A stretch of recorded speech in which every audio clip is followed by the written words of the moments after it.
আসসালামু আলাইকুম দর্শক, আমি এখন চলে আসছি কালিয়াকুর হাইটেক সিটি রেলওয়ে স্টেশনের সামনে।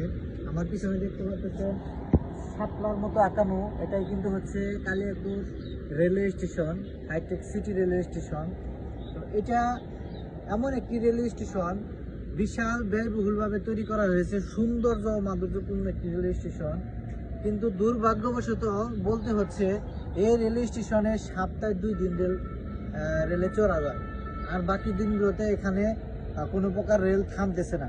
কেন থামতেছে না আমি উচ্চ লেভেলের মধ্যে দৃষ্টি আকর্ষণ করতেছি। আমরা কালিয়াকুরবাসী দূর দূরান্ত এখান থেকে উত্তরবঙ্গগামী যত ট্রেন আসে, আদার্স যত ট্রেন আসে, কোনো ট্রেনই কিন্তু এই রেলওয়ে স্টেশনের মধ্যে দাঁড়াচ্ছে না।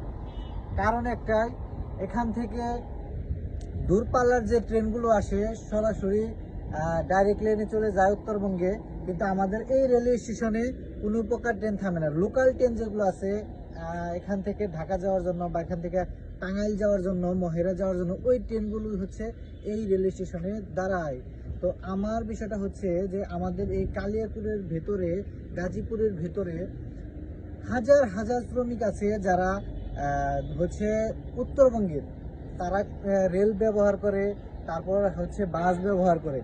তো আমরা আমাদের এই রেলওয়ে স্টেশন, এত সুন্দরভাবে তৈরি করা রেলওয়ে স্টেশন যদি আমরা প্রপারভাবে চালু করতে পারি আমার মতে, তাহলে কিন্তু অনেক ভালো হয় উত্তরবঙ্গের মানুষের জন্য। কারণ মানুষ তারা এত ভোগান্তিতে যায়, এই চান্দুরাতে বাস সমিতি যারা আছে, বাসে চড়ে যাতায়াতে তাদের যে একটা ভোগান্তি হয়, সেই ভোগান্তিটা অনেকাংশে কিন্তু কমে যাবে আমাদের এই রেলওয়ে স্টেশন পুরোদম চালু করলে।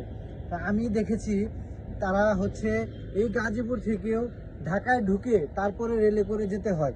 তো এই কষ্টটা যাতে না হয়, যাতে এখান থেকে রেলে চড়ে গাজীপুরবাসী যারা উত্তরবঙ্গে আছে, দূর দূরান্তে আছে, তারা যাতে রেল লাইন ব্যবহার করতে পারে, রেলওয়ে স্টেশনে আমাদের কালিয়াকুরটা ব্যবহার করতে পারে, সেটা যেন বাস্তবায়িত হয়।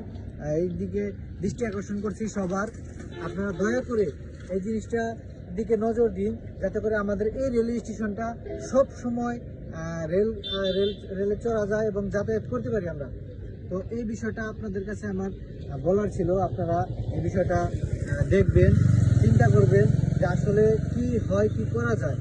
তো আমার ভিডিওটি করার উদ্দেশ্য ছিল এটাই, যাতে করে আপনারা পরবর্তীতে এই উদ্যোগটা নিতে পারেন এবং মানুষদেরকে ভোগান্তি না করে, ভোগান্তি যাতে না পোহাতে হয় সেদিকে লক্ষ্য রাখবেন, যাতে মানুষ গাজীপুর থেকে ঢাকা না গিয়ে এখান থেকে রেলে চড়ে তাদের গন্তব্যস্থলে পৌঁছাতে পারে। শুধু লোকাল ট্রেন এখানে থামবে, আদার্স ট্রেন থামবে না, সেটা যেন না হয়। তো সব মিলিয়ে এই বিষয়টি বলা ছিল, আমাদের এত সুন্দর একটি রেলওয়ে স্টেশনে কেন শুধু অল্প সপ্তাহে 1 দিন বা 2 দিন রেল থামবে। তো আপনাদের কাছে বিষয়টা যদি